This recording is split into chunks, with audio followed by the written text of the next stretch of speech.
الخيار ومفتاح باب اليسار سيدنا ومولانا محمد المختار وآله الأطهار وأصحابه الأخيار عدد نعم الله وإفضاله. سبحانك لا علم لنا إلا ما علمتنا إنك أنت العليم الحكيم. رب اشرح لي صدري ويسر لي أمري واحلل عقدة من لساني يفقه قولي. أستغفر الله العظيم الذي لا إله إلا هو الحي القيوم وأتوب إليه. أما بعد. Alhamdulillah, kita kembali pada pembacaan kitab Safinatun Najah, di mana sekarang ini kita akan masuki bab berkenaan dengan rukun-rukun salat. Bismillahirrahmanirrahim. Faslun arkanu salati 17. Al-awwalu an-niyah, al-thani takbiratul ihram. Fasal pada menyatakan tentang rukun-rukun salat. Rukun-rukun salat itu ada 17. Yang pertama adalah niat. Baik. Sekarang ini pengarang menerangkan berkenaan dengan rukun-rukun salat, di mana ia merupakan perkara yang wajib ataupun perbuatan yang wajib untuk kita lakukan di dalam setiap sembahyang kita. Sama ada sembahyang itu adalah sembahyang yang wajib, ataupun sembahyang sunat, ataupun sembahyang qada, ataupun sembahyang nazar. Apa jenis dua sembahyang wajib, mesti ada ni 17 rukun. Al-Imam Nawawi rahimahullah ta'ala mengira semua rukun-rukun sembahyang itu ada 13. Kerana beliau mengatakan tu'manina dalam solat itu adalah sebahagian daripada rukun, bukan rukun solat, bukan sebahagian daripada rukun solat. Maknanya tu'manina itu sebahagian daripada rukuk, sebahagian daripada sujud, bukan sebahagian daripada sembahyang. Ataupun syarat sah rukuk itu adalah mesti ada tu'manina. Maka oleh itu Imam Nawawi merumuskan bahawasanya rukun-rukun sembahyang itu ada 13. Apapun ia hanyalah perbezaan dari sudut number saja, tetapi dari sudut pengamalan tetap mesti ada. Baik. Kemudian di dalam rukun-rukun sembahyang ini ia terbahagi kepada 4 jenis rukun. Yang pertama dinamakan sebagai rukun fi'li, iaitu rukun perbuatan, di mana perbuatan-perbuatan ini wajib untuk dilakukan di dalam solat, bukan sebelum solat. Yang kedua adalah rukun qauli, iaitu rukun perkataan atau rukun percakapan. Jadi apabila diberitahu tentang rukun percakapan, maknanya dia wajib untuk melafazkannya. Membacanya dalam hati tidak sah. Yang ketiga adalah dinamakan sebagai rukun qalbi, rukun yang dibaca di dalam hati, iaitu niat. Yang keempat dinamakan sebagai rukun maknawi, iaitu rukun satu-satunya rukun maknawi ialah tertib. Baik. Adapun rukun perbuatan itu ada beberapa perbuatan. Yang pertama adalah berdiri di dalam sembahyang fardu bagi mereka yang mampu. Yang kedua adalah rukuk. Yang ketiga adalah i'tidal. Yang keempat adalah sujud 2 kali. Yang kelima adalah duduk di antara 2 sujud. Dan yang keenam adalah duduk ketika tahiyat akhir.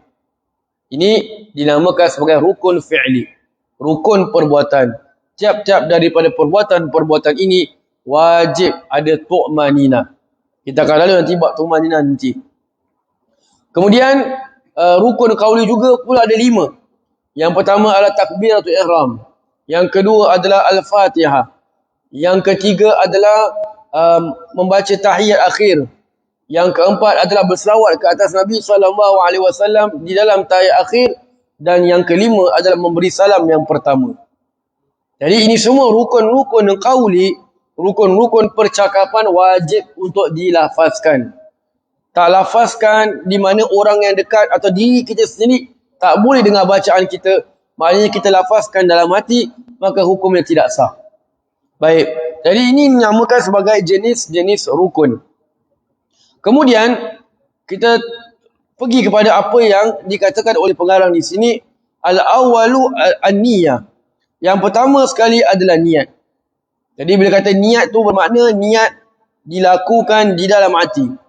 Tidak sah untuk dilafazkan dengan lidah.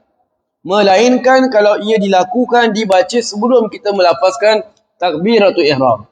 Kerana apa? Kerana itu sebagai mendorong. At-talaffuz bin niyah sunnah. Melafazkan niat itu hukumnya adalah sunat untuk mendorong apa yang di dalam hati. Baik, dan kita sedia maklum bahawasanya waktu niat itu adalah ketika mana hendak melafazkan, ketika sedang melafazkan takbiratul ihram. Jadi bila orang tu sedang melafazkan Allahu Akbar, dalam hati tu kena masuk niat. Usalli pada zuhri arba'a raka'atin ma'muman lillahi ta'ala, ataupun niat-niat yang lain. Baik. Jadi, tetapi bagi orang yang kurang mampu, dia tak mampu untuk menyertakan niat bersamaan dengan takbiratul ihram, boleh dia niat berdekatan dengan sebelum dia melafazkan takbiratul ihram. Sebelum dia melafazkan Allahu Akbar, dia niat dulu. Usalli pada zuhri arba'a raka'atin ma'muman lillahi ta'ala, Allahu Akbar. Ini bagi siapa? Bagi orang yang ada kepayahan. Susah nak masuk niat dengan takbir Allahu Akbar, dalam tak masuk-masuk, maka bersamaan dia serentak. Maka dia nak kena, dia bolehkan untuk baca niat sebelum takbiratul ihram. Baik. Asani takbiratul ihram. Rukun yang kedua adalah membaca takbiratul ihram. Yani Allahu Akbar. Dinamakan takbiratul ihram kerana dengan lafaz takbiratul ihram itu, dengan takbir tersebut, ia mengharamkan sebahagian besar perkara yang harus dibuat. Seperti makan, minum, berkata-kata dan sebagainya. Sebab tu dinamakan takbiratul ihram. Ini takbir yang mengharamkan. Mengharamkan apa? Mengharamkan sebahagian perkara yang harus daripada dilakukan di dalam solat. Dan apabila membicarakan berkenaan dengan takbiratul ihram ini, pengarang akan memberitahu lagi tentang syarat-syarat takbiratul ihram. Begitu juga dengan tingkatan-tingkatan niat, nanti pengarang akan lalui. Jadi kita cuma lalu dulu perkara-perkara yang penting di dalam masalah tentang rukun-rukun solat. Baik. Dan orang yang melafazkan takbiratul ihram, kalau dia tu tak mampu, dia boleh pakaikan bahasa yang lain. Dia boleh guna bahasa yang lain, tetapi wajib untuk dia belajar macam mana nak lafazkan takbiratul ihram dengan lafaz bahasa Arab. Hukumnya adalah wajib. Baik, ni bukan yang tak tahu ni, dia bukan maknanya orang yang tak mau, orang yang memang sengaja tidak mau belajar. Tidak. Yang dinamakan tak tahu ni, contoh kalau dia baru masuk Islam, ataupun dia tinggal jauh daripada ulama, bermakna lebih kurang dalam 2 marhalah, dalam 90 km daripada ulama, maka ketika itu barulah ia dinamakan sebagai orang yang tak mampu, atau orang yang tak tahu, jahil. Tapi kalau orang tu tinggal di tengah-tengah ulama, ada ustaz-ustaz, ada ustazah-ustazah yang boleh menyampaikan, tapi dia sendiri yang tak nak keluar melangkah belajar agama, maka itu bukan satu alasan untuk dia mengatakan saya tak tahu. Pasal dia sendiri yang tak nak mau pergi belajar. Jadi takbiratul ihram ini boleh diterjemahkan bagi orang yang tak mampu. Dan dia ada syarat yang akan datang nanti. Baik. Asalisu al-qiyamu 'ala al-qadiri fil fardi. Yang ketiga adalah berdiri bagi yang mampu di dalam sembahyang fardu. Jadi kalau orang itu mampu berdiri, maka wajib ketika dia nak lakukan sembahyang fardu, wajib untuk dia berdiri. Dan dia tidak ada alasan untuk duduk selagi mana dia belum mencuba segala macam cara berdiri. Ustaz, saya tak boleh berdiri biasa, saya cuma boleh berdiri dengan menyandar. Maka wajib untuk dia berdiri dengan bersandar.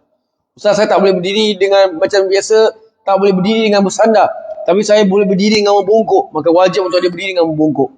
Yang penting dia kena cuba cara apapun. Sama ada dengan tongkat ke, dengan bersandar ke, dengan minta tolong orang pegang ke, walaupun dengan upah sekalipun. Maka wajib untuk dia berdiri. Kalau dia dah tak boleh apa pun cara untuk berdiri, baru boleh duduk. Dia bukan kata, Ustaz, saya kat kaki lah, saya tak boleh nak berdiri, saya duduk terus lah. Tak ada. Lepas tu kita kalau belajar, kena belajar betul-betul. Bila kata berdiri, dan bila tak mampu berdiri, kena gunakan cara berdiri semampunya. Tak boleh baru duduk. Bukan kata terus skip pergi duduk, tak boleh. Subhanallah. Dan pengarang mengatakan, yang diwajibkan berdiri bagi orang yang mampu itu di dalam sembahyang fardu. Adapun sembahyang sunat, maka afdal untuk dia berdiri. Jadi kalau orang tu boleh berdiri dalam sembahyang sunat, tetapi dia memilih untuk sembahyang duduk, maka pahala dekat 50%. Separuh pahala dia hilang. Dan orang yang mampu semayang duduk, dia pula pergi semayang baring, maka pahala dekat lagi 50%. So orang yang semayang ba'diyah berdiri, orang yang semayang ba'diyah duduk, orang yang semayang ba'diyah baring. Baring tu main miring, bukan main terlentang. Tu terlentang tu tengok TV. Jadi kalau orang tu semayang, dia boleh semayang berdiri, dia tak nak semayang baring, maka pahala dia dapat $25 je. Faham kita lah. Orang yang berdiri dapat $100, yang duduk dapat $50, yang baring dapat $25. Tak tahu tahap malas apa, tak tahu. Nak baring je. Subhanallah. Maka hukum dia sah, cuma pahala dia kurang. Jadi buat apa kita sia-siakan pahala? Kita tak tahu bila lagi masa Allah berikan kita pertolongannya dapat lakukan ibadat sunat. Dah tu pula kita hari tu kita mampu sengaja malas. Jadi kita rugi. Tak tahu mungkin lepas tu kita meninggal ke, tiba-tiba Allah takdirkan kita lumpuh ke, na'udzubillah, dah tak boleh berdiri lagi. Jadi bila Allah kasihkan kita kemampuan, ada kesihatan, gunakan, rebut peluang tersebut. Subhanallah. Wallahu a'lam bishawab. Jadi insya-Allah kita akan sambung pada esok tengah hari menyambung berkenaan dengan rukun-rukun solat insya-Allah.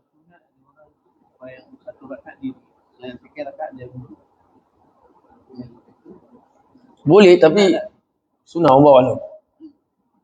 Sunnah. So, sunnah ya. Boleh. Boleh. Boleh. Boleh. Cuma pahala dia bezalah. Itu sawal sundas fi kafaratul majlis.